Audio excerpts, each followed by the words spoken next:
Всем добрейшего утречка. Кто не смотрел первый влог из Стамбула, можете зайти посмотреть первый влог из Стамбула. Мы там посещаем 3 очень крупные, важные, значимые для Стамбула и, возможно, даже для всего континента мечети. А в этом влоге мы идем дальше. И начинаем мы с цистерны Базилика. Сейчас мы до нее доберемся и расскажу вам, что это такое.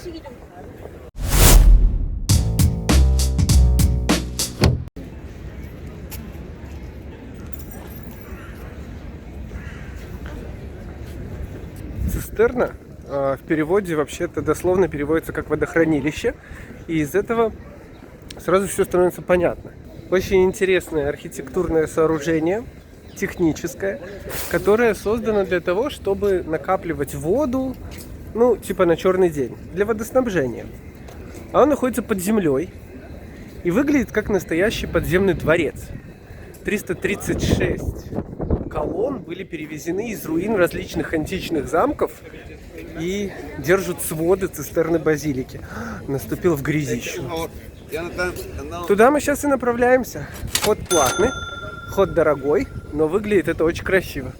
И даже снималось в каких-то фильмах. В том числе снималось в этом Агент 007, как это называется? Джеймс Бонд.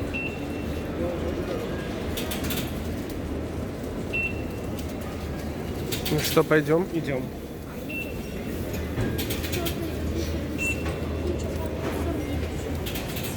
Целое подземное царство. Реально как подземный дворец, да? В этой цистерне может храниться 80 тысяч кубических метров воды. Ну и постоянно вот на полу присутствует такой слой 40-70 сантиметров воды. Сейчас она уже, конечно, для этих целей не используется, но я думаю, что при желании можно ее и наполнить водой. Обратите внимание на колонны, они реально все разные, но при этом очень красиво геометрически все расположены. Ровненько вот так. Совершенно разные колонны. Посмотрите, какая вот эта вдалеке. Вообще обалденная. Женщина вот тоже в шоке ее снимает. Мы сейчас доберемся туда поближе.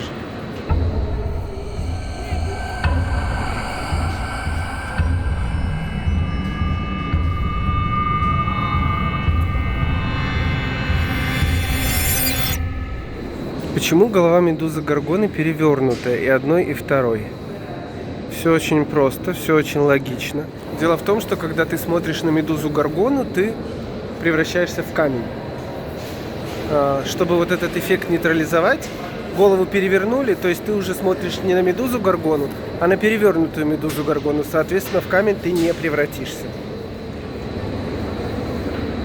Все еще удивляюсь, что сюда свозили все колонны из различных руин. Это колонна слез. Колонна 4 века. По ней вот тут стекает вода, как будто бы она плачет.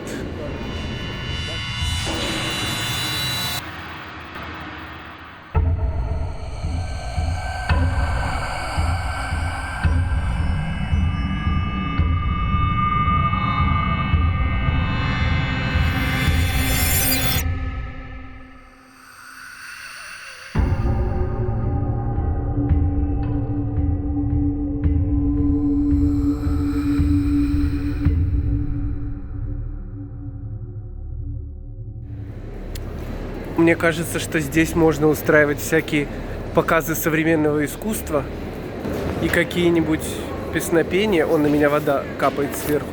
Какие-нибудь песнопения хоровые или даже какие-нибудь показы мод. И это будет очень эффектно и круто.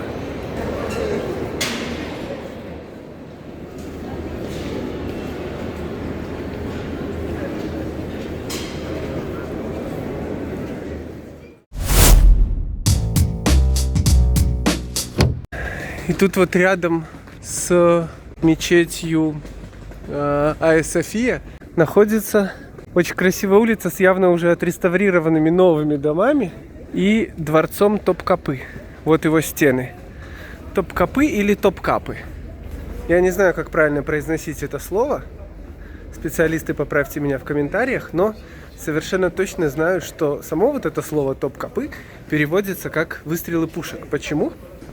Потому что когда султан въезжал сюда, в этот дворец свой, стреляли из пушек для пущей торжественности. И вот под выстрелы пушек он обычно приезжал в свою резиденцию. Вообще это огромный комплекс на 700 тысяч квадратных метров с 4 дворами внутри, с гаремом, с сокровищницами. И жили здесь 25 разных султанов, включая султанов великолепного века, тех самых. Но не сериала, Глеб, это так называется период в истории. Совершенно прекрасный вид открывается на Босфор отсюда. Вот уже Босфор с огромным кораблем на горизонте. Круто. Надо добраться куда-нибудь посмотреть. Вот эта гражданка тоже очень спешит посмотреть быстрее на море.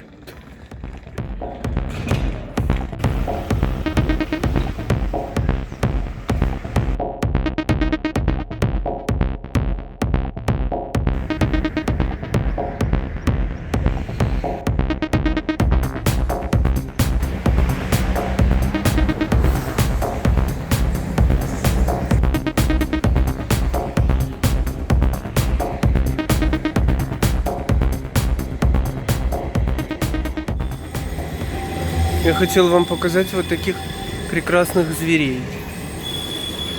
Мне кажется, вот...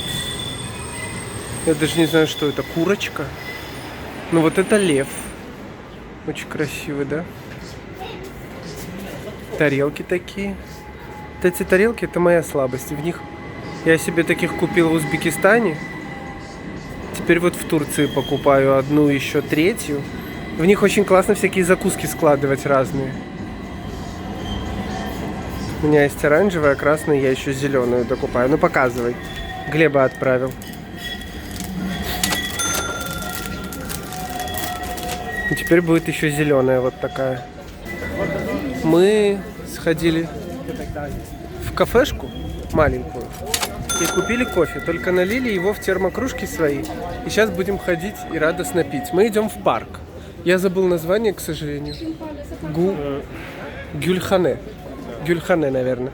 Идем в парк. Это парк, который вокруг дворца Топкапы.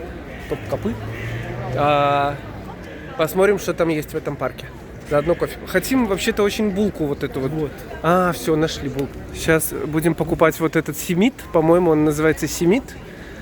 Купим вот такого 2 бублика срочно. И уже сделаем, наконец-таки, пробу этого бублика.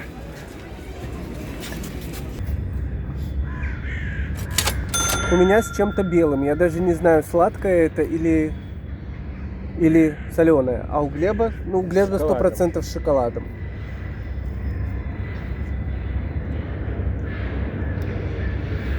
У меня сыр плавленый. О.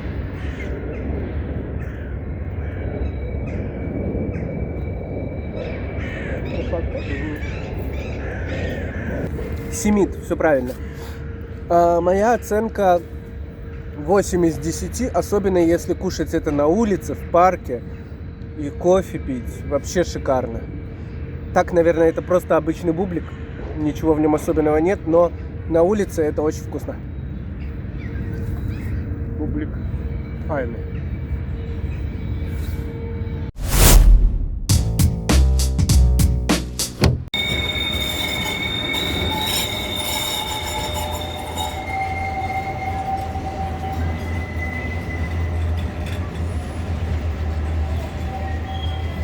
Смотрим внимательно. Вот эту шавуху ел Дэвид Бекхэм, как вы видите. Кто там еще? Марк Цукерберг тоже ее ел. Снуп Дог жевывал. Вот этот Скала Джонсон, или как он тоже ел. Ой, глупость какая. Ну, а мы пока продолжаем движение до Гранд-базара.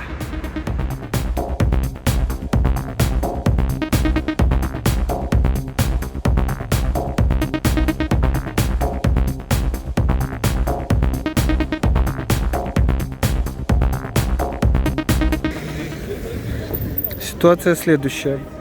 Вот мы, а вот целый район города, это Гранд-базар. В нем внутри есть улицы. И вообще их 66 штук. Магазинов там 5000.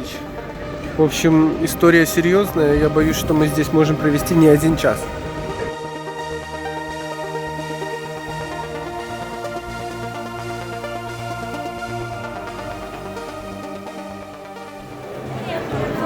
Какой ужас! Просто катастрофа какая-то. Ну пошли просто ходить повсюду, да? В 1461 году тот самый султан Мехмед, то есть 550 лет назад, построил такой вот супер огромный базар. Он крытый, он большой. За это время уже 27 раз он сгорел, но каждый раз его восстанавливали. И здесь просто бесчисленное количество лавок, 5000, 66 улиц внутри. И, наверное, пройти это все за раз вообще просто невозможно.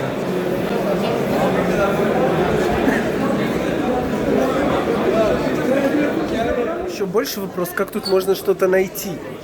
Ну вот, типа, если ты с какой-то целью пришел конкретной. Мы зашли в ряд ковров. Тут люди за одной чай сидят, пьют.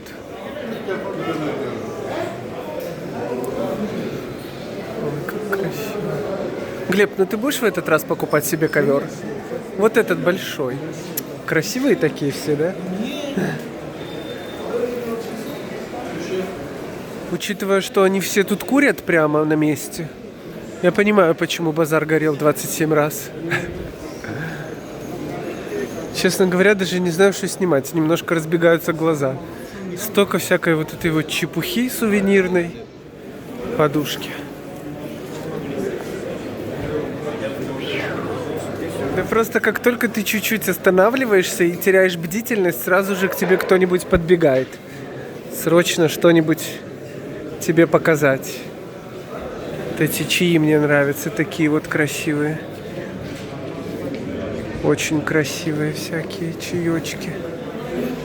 Масла ароматные. Роза. Кирки. Сандал. Половина населения Стамбула, наверное, работает на этом базаре. Половина всех мужчин Стамбула. Потому что женщины, как мы заметили, в торговле вообще никак не заняты. Глеб, ты хотел себе вот такую вот огромную рыбу? Вот такую взять. Тут идет прямо лепка. Вот, кстати, только обсудили. Ну, женщины, видишь, не торгуют, они готовят красиво.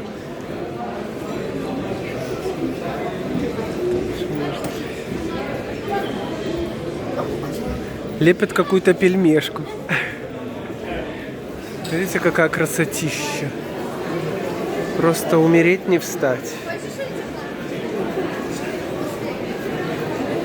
Осторожно. Золотой мир просто.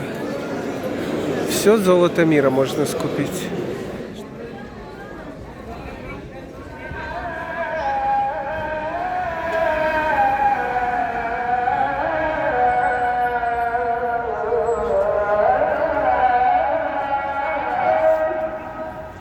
Достаточно громко, да, чтобы точно услышали, что время молиться. Ну что, вот такой вот у нас получился денек торговный, базарный. Ну не только торговый и базарный, различный.